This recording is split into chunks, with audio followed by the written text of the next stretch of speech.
All right. Oh, there we go. There we go. Let me turn this down a little bit.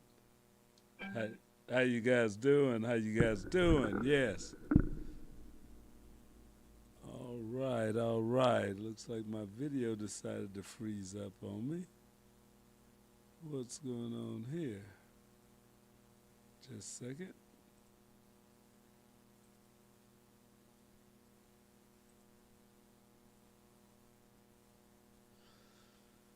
Okay. Yeah, there. That looks better. I'm moving. Oh man, I tell you, this control camera that I've got on here today, it just started showing up with a different name after I rebooted it, and I don't know. We'll see how it works. It's the same camera, but it decided to call itself something different today. But this is the BFTAA and More show, and I am so glad that you can join with us today. I am your host, Louis George Walker, and I'm going to work with my video just a bit. Looks like the green screen is a little not where I would like for it to be. Let's see if I can adjust that chroma key just a little bit. That's not it. Yep, that one's too much. There. Okay. There we go. A little more brightness to it. There, that looks a little bit better. All right, this is Louis George Walker, BFTAA and More show. This is a product of the W.E.B. Du Bois Learning Center and the Black Family Technology Awareness Association. So as you see today, that we're coming to you from the W.E.B. Du Bois Learning Center located in Kansas City, home of the Kansas City Chiefs that are in Phoenix right now as they prepare for Super Bowl 57, I believe it is.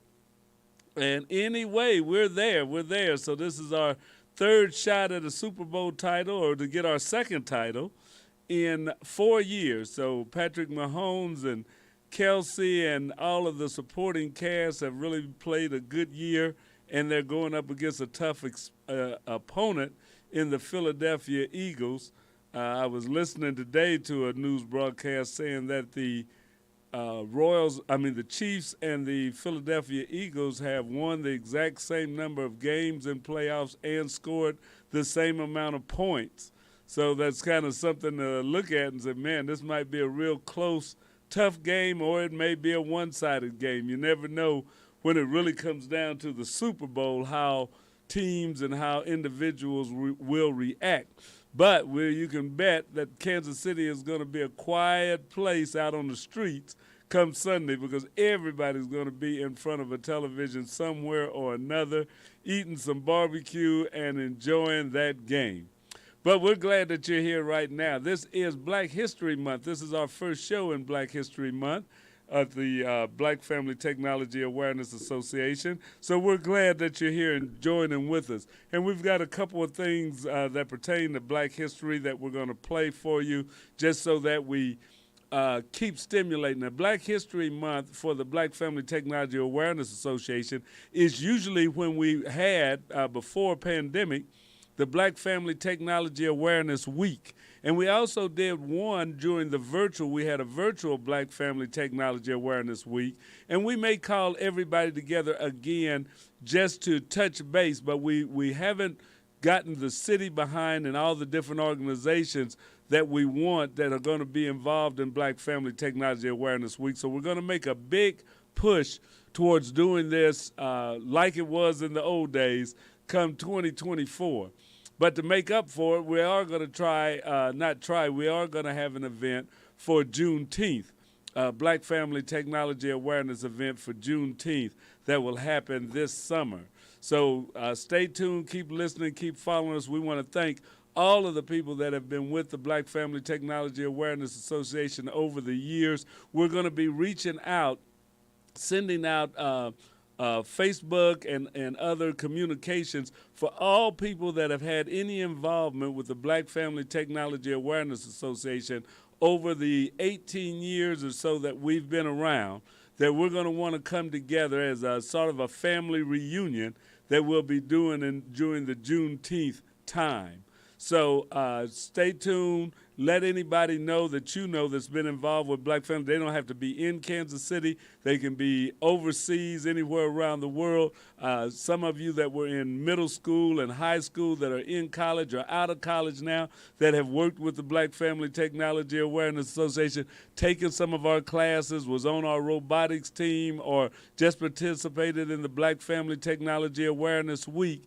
Any way that you've been touched or that you were touching others with the Black Family Technology Awareness Association, we want to get in touch with you so that we can plan a big event for this summer, and we'll do it around the Juneteenth time. We may not do it on Juneteenth because I know a lot of people have vacations and things come up then, but we're going to do it sometime in the Juneteenth framework, probably a day or two before Juneteenth or on Juneteenth. We'll let you know. That's in the planning stages, but we want to get in touch with everybody that's had some touch with the Black Family Technology Awareness Association, because we're going to be moving toward our 20th anniversary of the Black Family Technology Awareness Association in 2024.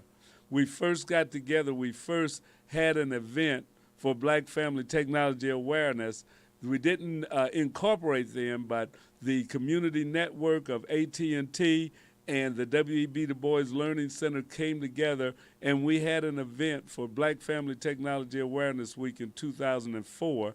We incorporated in 2005, but we were at the NAACP's normal event that they have in February, and we set up a table there to tell people about the existence of Black Family Technology Awareness Week.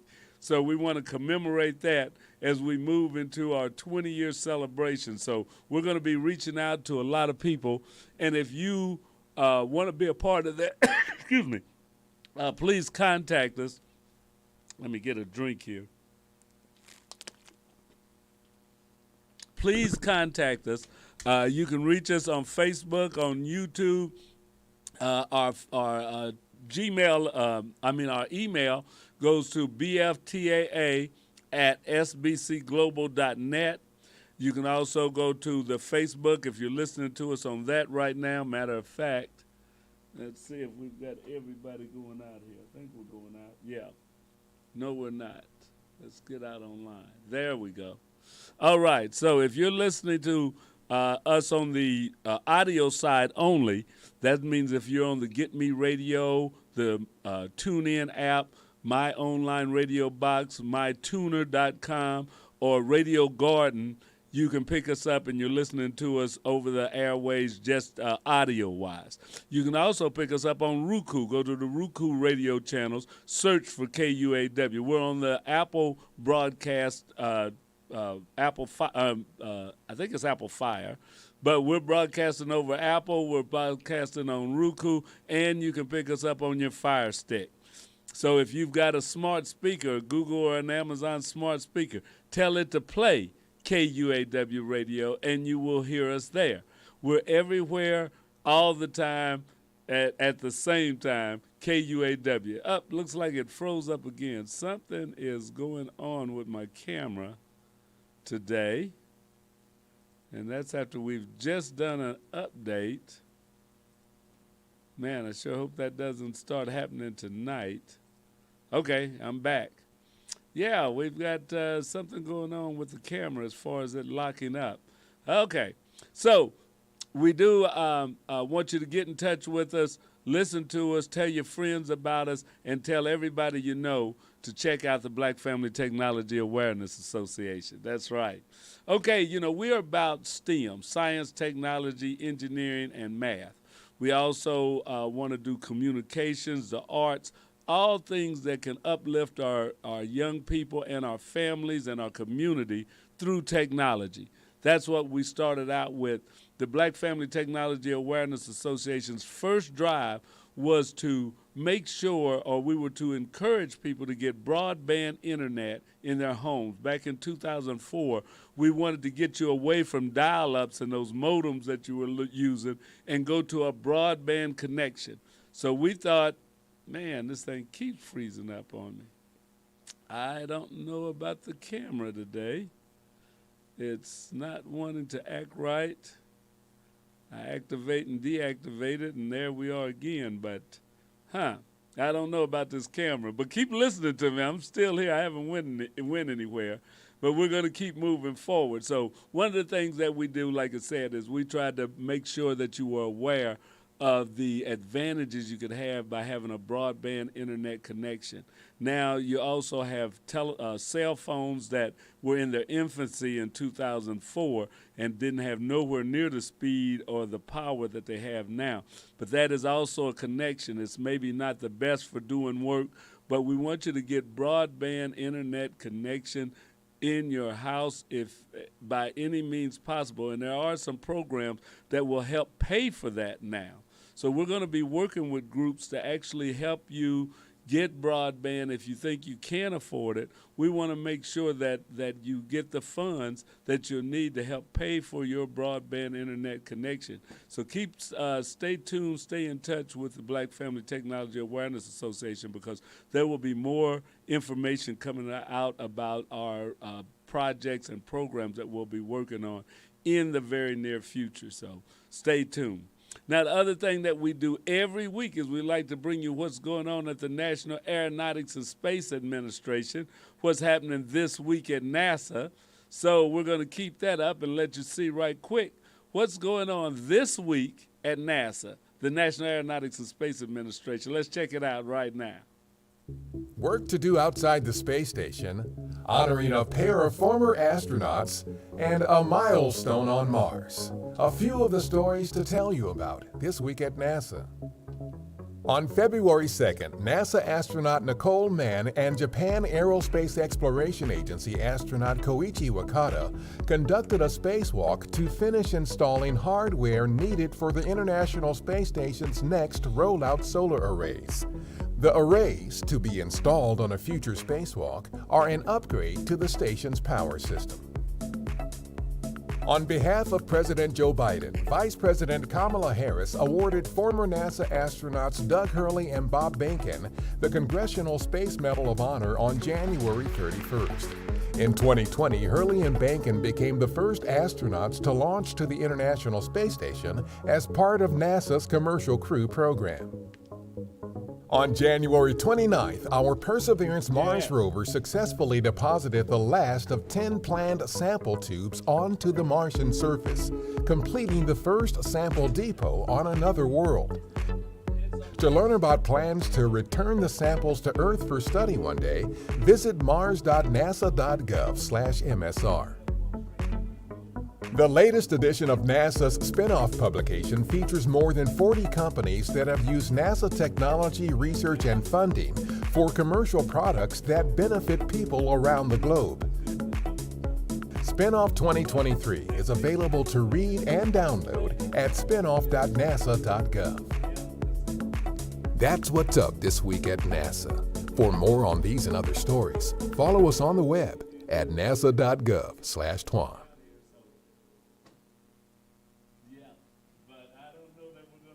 Work to do outside the space station, honoring a pair of former astronauts, and a milestone on Mars. A few of the stories to tell you about this week at NASA. On February 2nd, NASA astronaut Nicole Mann and Japan Aerospace Exploration Agency astronaut Koichi Wakata conducted a spacewalk to finish installing hardware needed for the International Space Station's next rollout solar arrays. The arrays, to be installed on a future spacewalk, are an upgrade to the station's power system.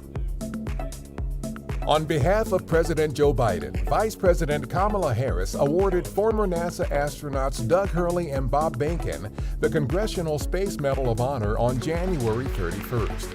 In 2020, Hurley and Behnken became the first astronauts to launch to the International Space Station as part of NASA's Commercial Crew program. We got things going on. On January 29th, our Perseverance Mars rover successfully deposited the last of 10 planned sample tubes onto the Martian surface. Yeah, we have some things going on that we're trying to straighten out here, and it's not good right now. But, hey, we're going to move on forward with the browser Space to Ground. So this is more of our NASA background that we like to bring to you. So here you go.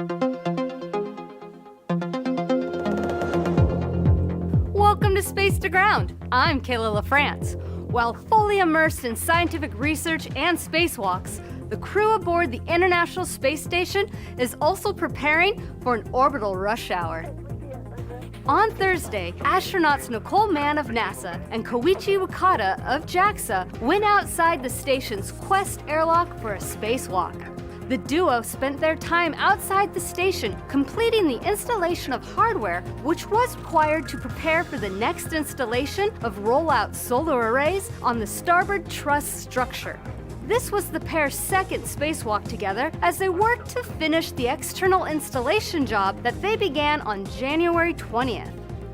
February will be a busy month for traffic around the space station, with multiple spacecraft leaving and arriving to the orbiting laboratory.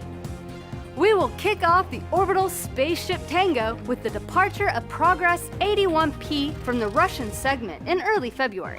Then, we will see the launch of Progress 83P from the Baikonur Cosmodrome shortly after, followed by its rendezvous and docking with the ISS.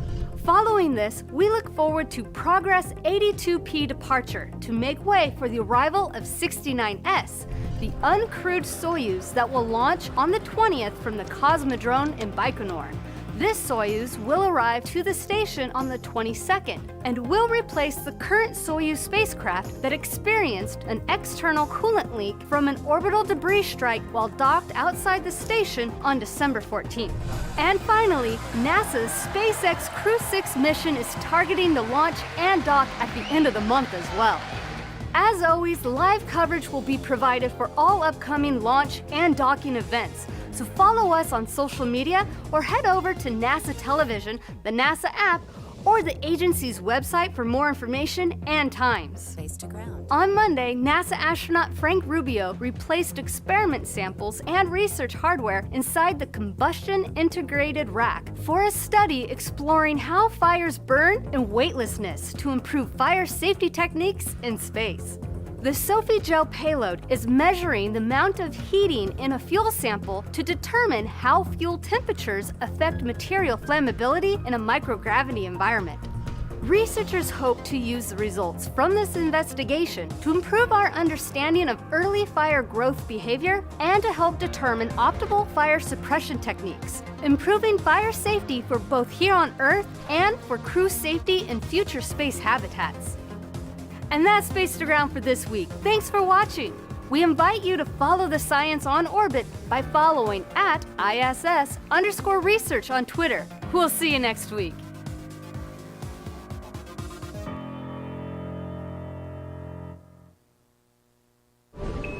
Subscribe for more space. All right. That is more of Space to Ground. A lot of things going on out there. Yes, I tell you, sometimes things seem to go backwards when you think you're taking a couple steps forward. But one thing that you know is that you have to persevere.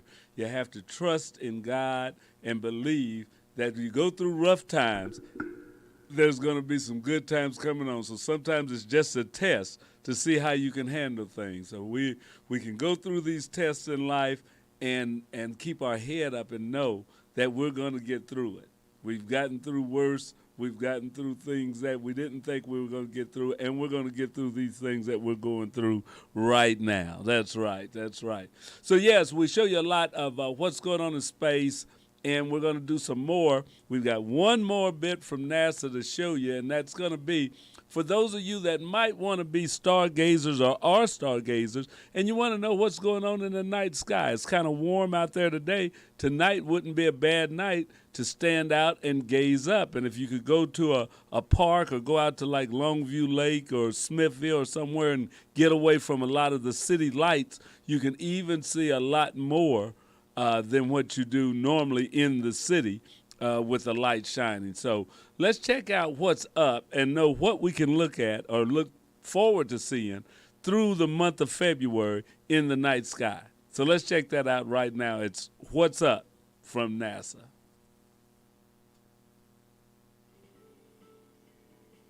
What's up for February? The brightest planets converge. The constellation Orion and two star clusters you might want to get serious about.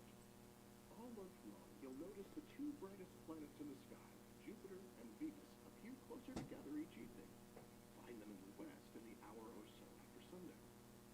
February 22nd, the crescent moon sits just a degree apart from Jupiter, with Venus hanging beneath them. The two planets then continue to get closer in the sky over the following week, culminating in a close conjunction on March 1st. Another nice pairing takes place on February 27th, when the moon and Mars will appear less than a degree apart. You'll find them high in the southwest after sunset. The constellation Auriga makes for a worthy target to pick out of the February sky. Auriga represents an ancient chariot driver, and it's often depicted as the entire person. But given the outline, you might prefer to think of it as one of a chariot's wheels. The brightest star in Auriga is Capella. Now, in Latin, Capella is a word for a female goat, and in addition to Capella, there are these three little stars in the sky known as kids, as in the name for baby goats, which is pretty fun. Opposite Capella, toward the south, is the bright star Elnath. Technically, it's part of Taurus next door, but it helps define the roughly circular shape of Auriga. Auriga appears high in the western sky on February evenings, and is relatively easy to find thanks to Capella and Elnath.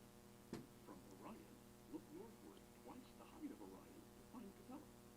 Then spot Elnath on Auriga's opposite side, and from there it's pretty easy to identify the other stars that round out the shape of the Charioteer constellation. All month long, observers with access to a good pair of binoculars or a small telescope can hunt for two easy star clusters using the brightest star in the sky as a guidepost. They're two open star clusters, M41 and M47. They're called open because their stars are close together in space, but in sort of a diffuse structure. To find them, start with brilliant Sirius, which is easy to pick out toward the south of the winter night sky. M41 lies just 4 degrees south of Sirius and should be visible in the same field of view in binoculars, where it appears as sort of a faint patch of light. It's about as wide on the sky as the full moon, though in actual extent, it's about 25 light years across and is located about 2,300 light years away from us. To find M47, you can also start at Sirius and work your way over toward the east about 12 degrees, and a couple of degrees to the north. It's about the same size on the sky as M41, but just a little brighter. M47 lies about 1,600 light years away and occupies a volume of space about 12 light years across.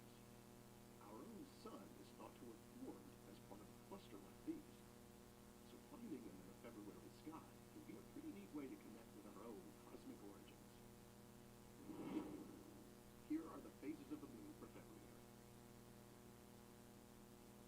Stay up to date with all of NASA's missions to explore the solar system and beyond at nasa.gov. I'm Preston Dykes from NASA's Jet Propulsion Laboratory, and that's what's up for this month.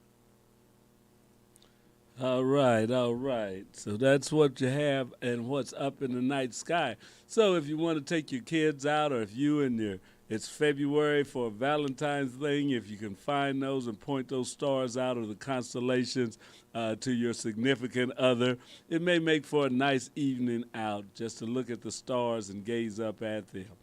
All right, all right. So those were some of the things that we have from NASA.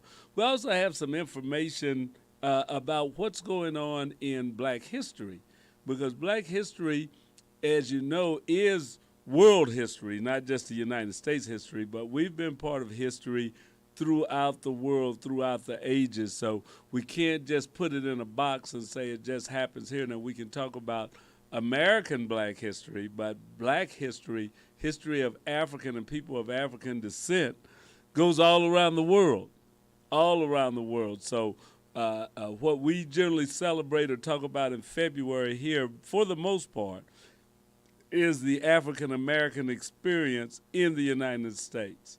So we're going to listen to a couple of bits of history because we like to talk about technology, and this is Black Family Technology Awareness Association. So let's check out this little Black history nugget right now. So listen to it. It doesn't have video to it, but let's listen to what's going on here. We're shining a long overdue spotlight on the hidden figures of untaught history who deserve to be celebrated for their contributions to civil rights, politics, the arts, and beyond. From the time European settlers began forcing Africans into slavery in the early 17th century American colonies, the enslavers stole more than just their freedom. Oh, you know what? I think I know what to Over the course of American... This is the first time that I've tried to do this, so it probably doesn't have an output. Let me make sure I got an output for the Black History. Oh, I don't see it. Let's see. We're shining a long overdue spotlight on the hidden figures of untaught history who deserve to be celebrated for their contributions to civil rights, politics, the arts, and beyond. We're shining a long overdue spotlight on the hidden figures of untaught history who deserve to be celebrated for their contributions to civil rights, politics, the arts, and beyond. Bessie Coleman was an early American civil aviator. She was the first African-American woman and first Native American to hold a pilot's license. She earned her license from the Fédération Aéronautique Internationale in 1921 and was the first black person to earn an international pilot's license. Born to a family of sharecroppers in Texas, Coleman worked in the cotton fields at a young age while also studying in a small segregated school. Every year, Coleman's routine of school, chores, and church was interrupted by the cotton harvest. In 1901, George Coleman left his family. He returned to Oklahoma, or Indian Territory as it was then called, to find other opportunities, but his wife and children did not follow. At the age of 12, Bessie was accepted into the Missionary Baptist Church School on scholarship. When she turned 18, she took her savings and enrolled in the Oklahoma Colored Agricultural and Normal University in Langston, Oklahoma. It's now called Langston University. Coleman developed an early interest in flying, but African Americans, Native Americans, and women had no flight training opportunities in the United States, so she saved and obtained scholarships to go to France for flight school. Bessie Coleman took a French language class at the Berlitz Language Schools in Chicago and then traveled to Paris so she could earn her pilot license. She learned to fly in a Newport 564 biplane with a steering system that consisted of a vertical stick the thickness of a baseball bat in front of the pilot and a rudder bar under the pilot's feet. She then became a high-profile pilot at notoriously dangerous air shows in the United States. She was popularly known as Queen Bess or Brave Bessie and hoped to start a school for African-American flyers. Bessie Coleman died about 10 minutes into a flight at an air show. The plane unexpectedly went into a dive and then a spin at 3,000 feet above the ground. Coleman was thrown from the plane at 2,000 feet and was killed instantly. It was later discovered that a wrench used to service the engine had jammed the controls. Coleman was just 34 years old. You're invited to celebrate Black History Month with TNCRadio.live.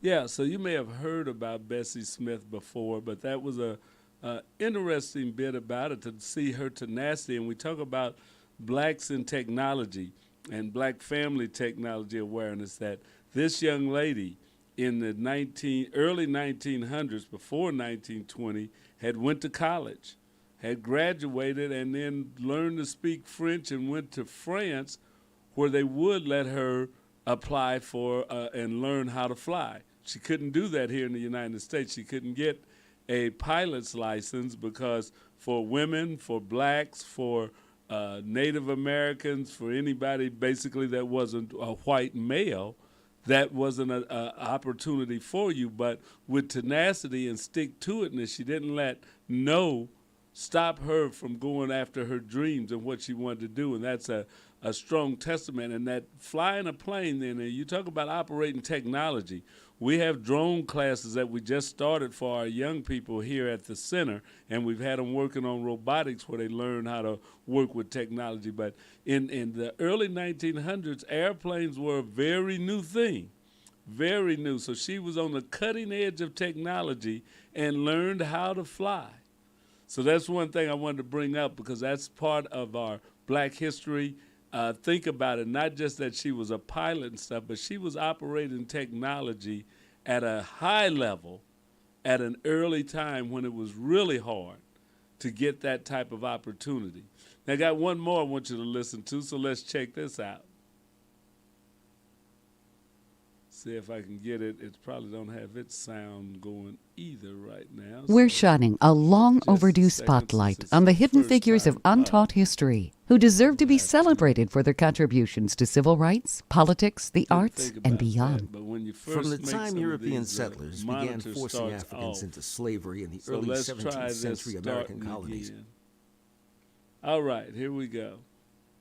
Black History Month, and this was from TNC Radio. They made a series of these little vignettes on Black history back in 2021, last year before last. So I kept a copy of them and used them again because it's still the same history, and if you hadn't heard it before, this is a chance to get it. Here you go. We're shining a long overdue spotlight on the hidden figures of untaught history who deserve to be celebrated for their contributions to civil rights, politics, the arts, and beyond. From the time European settlers began forcing Africans into slavery in the early 17th century American colonies, the enslavers stole more than just their freedom. Over the course of American slavery's nearly 250-year history, slaveholders took credit for their slaves' inventions, and as such, there's no way of knowing exactly how many, or in some cases, which creations should actually be credited to black inventors.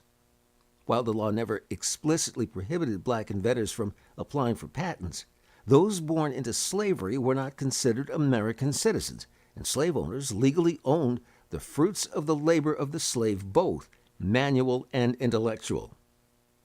In 1821, Thomas L. Jennings, an emancipated slave, became the first African American to be granted a United States patent. His status as a freedman and therefore a citizen provided the loophole he needed to circumvent the suppression of enslaved ownership of their own intellectual property. Of the 57 patents, Elijah McCoy, reportedly the namesake for the popular complimentary phrase, the real McCoy, received over his lifetime, the portable ironing board may be one of the most timeless. McCoy's also the man behind another major invention, the lawn sprinkler. Before Frederick McKinley Jones developed the automatic refrigeration equipment used in long-haul trucks transporting perishables in the late 1940s, the only way to keep food cold en route to delivery destinations was by using ice. Thanks to his invention, grocery stores were able to buy and sell products, many of which you probably purchase regularly, from far distances without the risk of them spoiling during transport. Jones' technology was also used to transport blood during World War II. You're invited to celebrate Black History Month with TNCRadio.live.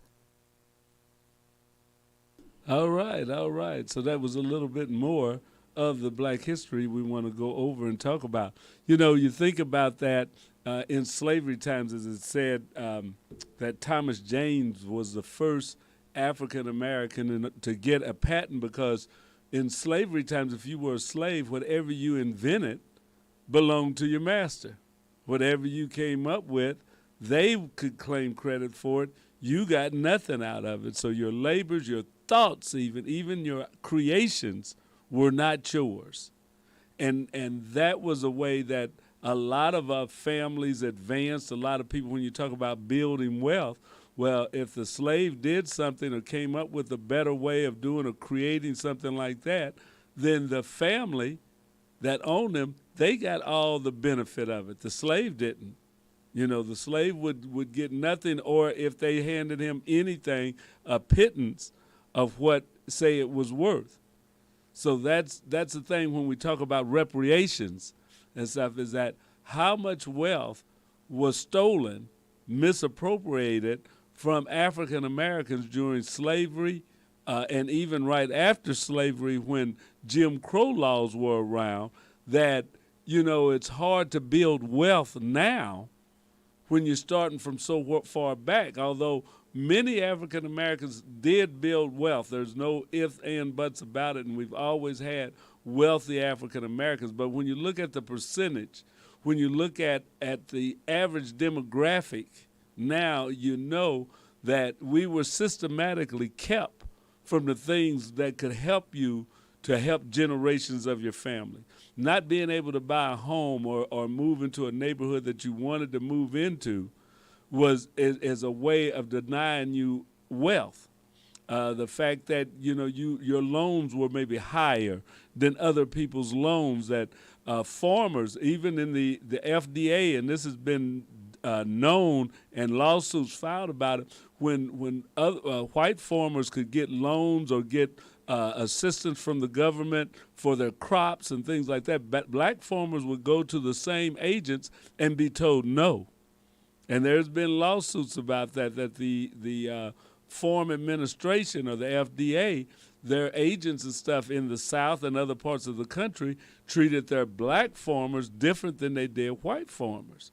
So this went on for generations after generations, and those that were successful really had to put in more work than their white counterparts. So when we talk about reparations, it's not a handout.